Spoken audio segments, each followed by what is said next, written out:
This e-presentation will provide an introduction to the role of the trans-theoretical model of behaviour change in relation to exercise. As a scientific community, we are often interested in the process that leads people to begin to engage in and then maintain healthy exercise behaviours. The trans-theoretical model helps us to understand the different stages in this process, from not being ready to change, through to contemplation, i.e. thinking about change, and then maintenance, or persisting with the behaviour. As we go through the presentation together, we will explore the 5 different stages of change and relate each stage to a real-world example. Following this, you will be asked to reflect on different scenarios and explain how these might relate to different stages in the model.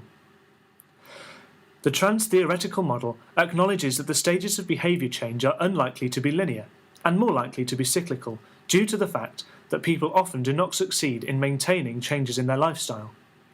We like to think of this as a journey, and different roads can take you to different places, back to where you came from, or onto somewhere new. As we go through, we will discuss the 5 stages of the trans-theoretical model. These are labelled as pre-contemplation, contemplation, preparation, action, and maintenance. When a person is at the stage of pre-contemplation, they are considered to be not ready. Individuals at this stage are unlikely to engage in the healthy behaviour in the near future, which could be up to around 6 months. At this point in time, individuals are really encouraged to think about the positives and negatives of their current behaviour and why engaging in more healthy behaviour could be adaptive for themselves and others. At this stage, a person might be down about their inability to change or be defensive when encouraged to adopt new behaviours. They are really not prepared to change their lifestyle. As an individual moves from pre-contemplation to contemplation, they are said to be getting ready. At the contemplation stage, a person has the intention to engage in the healthy behaviour within the next few months, but could remain in this stage for up to 2 years. People at this stage appreciate the positives of changing their behaviour. However, they may still try to avoid action and continue to put the behaviour off. At this point in time, others can help the individual by reducing the negatives associated with the behaviour change. Someone in the contemplation stage might have a thought about adopting a particular behaviour, maybe taking up a new sport or exercise, but are unlikely to act on that thought. At this point, the person is beginning to think about changing their behaviour. Following contemplation comes preparation. In the preparation stage, an individual is ready to engage in action within the next 30 days. At this stage, a person takes gradual steps that will help make the behaviour part of their everyday life. In this stage, it is possible that a person is doing a small amount of exercise but not quite enough to produce major benefits.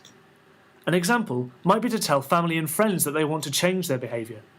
At this stage, a key concern is regarding the individual's competence to do the behaviour and whether they are likely to fail. Being prepared and having a plan of action will help an individual to keep progressing. We might liken this to doing a warm-up before gradually easing ourselves into an activity. We are now at the point where action can be initiated. This is the 4th stage in the trans-theoretical model, and it can often take some time to get to this point. People in the action phase have initiated behaviour change within the last few months and need to keep working hard to keep the healthy behaviour as part of their life. Strengthening a person's commitment to the behaviour will help to stop the person slipping back down through the stages.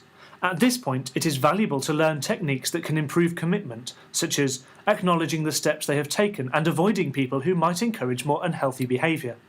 At this stage, our runner is doing well, but could quite easily relapse and begin walking again because there's a lot going on. There are many different processes at play, and it is a challenge to maintain the healthy behaviour. The final stage in the trans-theoretical model is maintenance.